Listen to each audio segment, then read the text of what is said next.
What's up everyone, it's Rick here at UTV Source, and this is a 2016 Polaris Turbo S. This was bought at auction.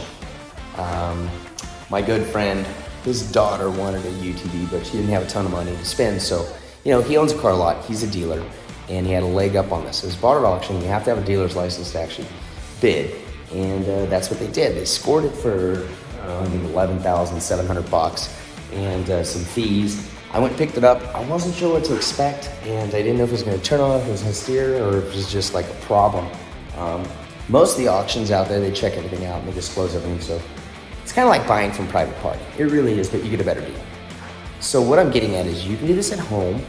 You can buy a used UTV and make it your own. And that's what happened here. So let's get into it. This is going to be a little bit different YouTube, by the way. It's like, I'm gonna do it vlog style.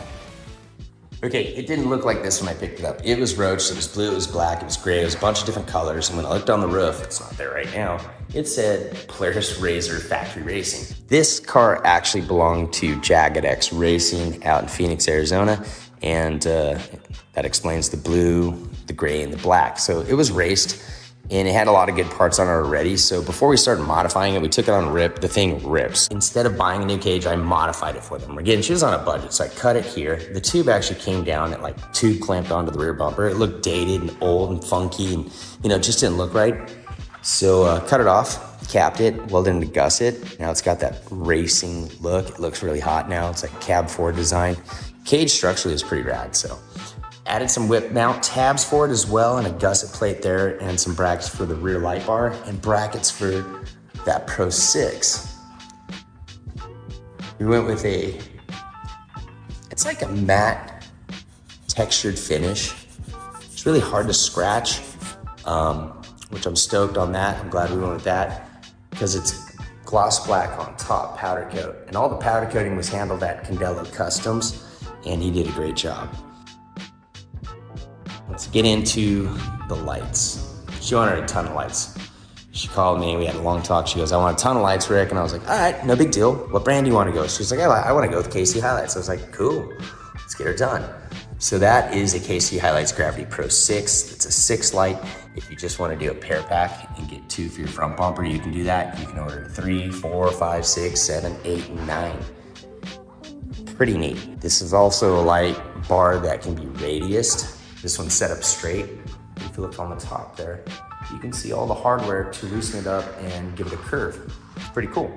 So that's your distance light, okay? On the A-pillar, she went the KC Hilites Flexer 3. So I'm gonna call this like my mid-range light. We can spin this out to the side, get a little side lighting out here, and it's like a fill light, okay?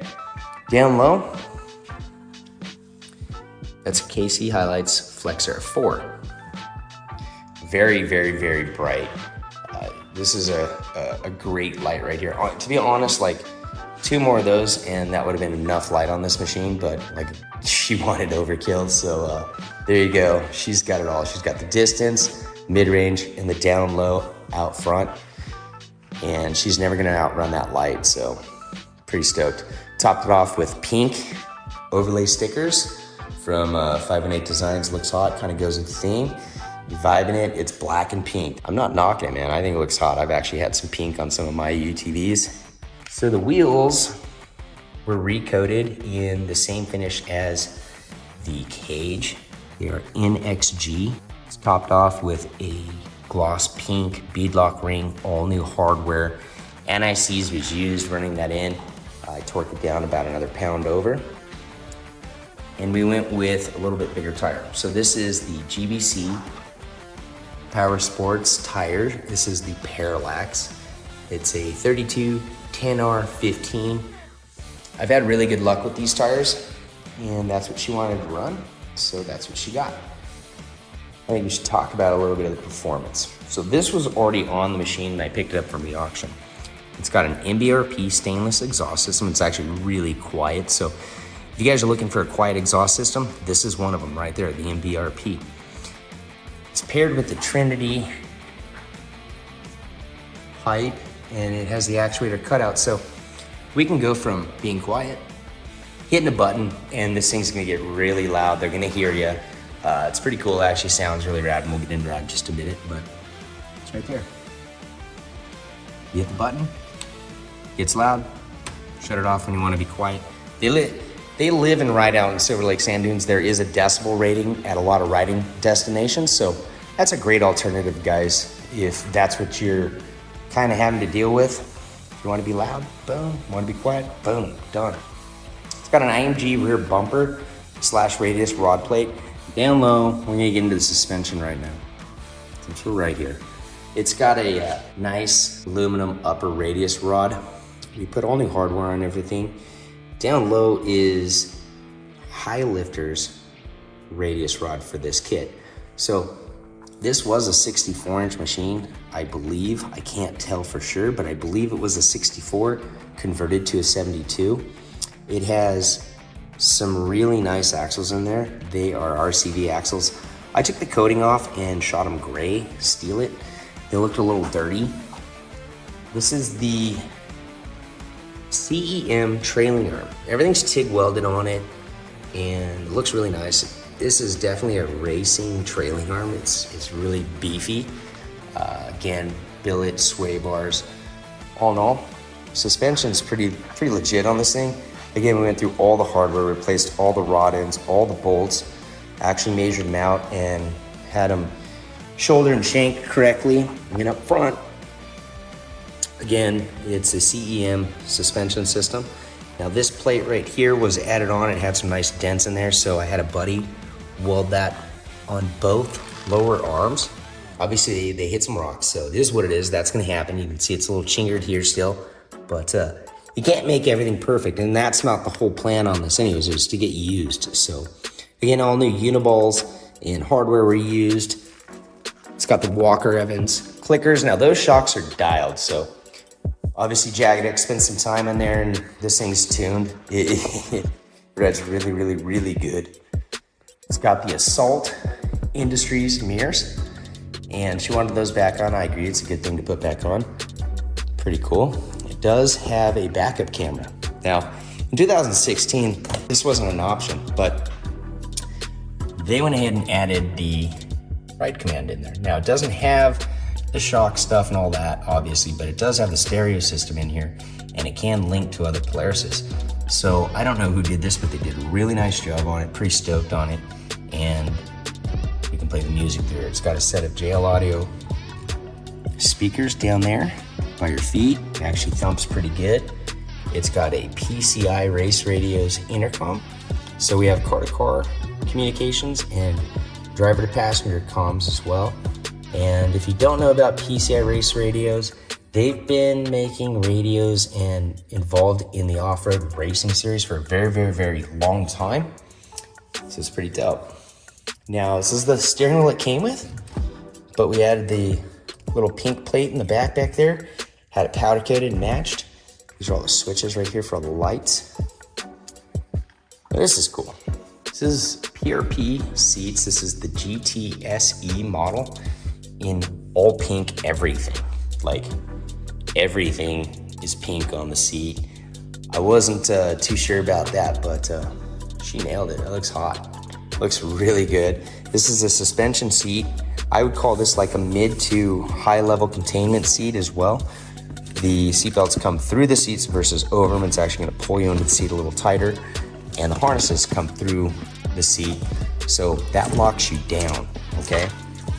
Which is really neat. If you have your harnesses coming around your seat, you're doing it wrong. It's not the way it should be. I know they come like that from the factory, but they only come like that from the factory so you can eject your seat easier. These will slide right through. You can leave your harnesses on, and it's pretty legit. So speaking of harnesses, we got upgraded. She doesn't even know it. But I found some bad little areas in her old harnesses that were in the car. Took them out and laced her out with the 5.2 PRP cam lock harness. So the cam lock harness is kind of new. I think it's pretty cool. Instead of a latch and link, everything just plugs in, and when you want out, that's it. That's all you do. It's 5 points, 1, 2, 3, 4, 5. Looks sick. The TMW door bags were already in here. They serve a purpose. They work great. So we're not going to change that out at all. Pretty sick. It's got a dyno jet. charge tube, blow off valve. It does have a bigger turbo in there as well, so that's pretty cool. It came with this fire extinguisher and the mount. This is an Axia alloy quick release fire extinguisher mount. Now, when I got the machine, I couldn't take it out. It was just locked up in there, probably from all the washes and the dirt and stuff, but you know, you guys pay attention to that stuff.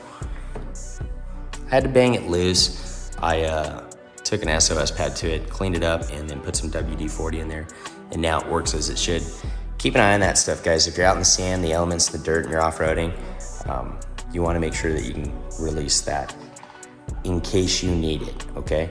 Just something to look out for. So all in all, this thing's pretty rad. It came with this little box back here. It's a TMW. I don't think this is offered anymore, honestly, for this make and model, but we left it in there because an ice chest will fit in there and had some really nice, cool hook points. So pretty easy, you know. Didn't fancy it up or anything like that. It's gonna get roached in the sand when you throw stuff in there. It's just gonna bang around back there, so no point.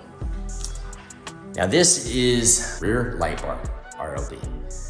Came with the complete harness. That's what she wanted. It's got a nice little switch right there. And it strobes and runs your brake lights as well. So it's a big safety issue. And then you can see the 5150 whips switch right there. We went ahead and added a set of 5150, 187 whips. You can control them through your phone. You can make them bright. You can dim them down. You can strobe them. You can change the colors. You have 100% total control of what you want to do on those whips. I think they're rad and really stoked on them. And it's got a good look now. It doesn't look like a 2016, that's for sure.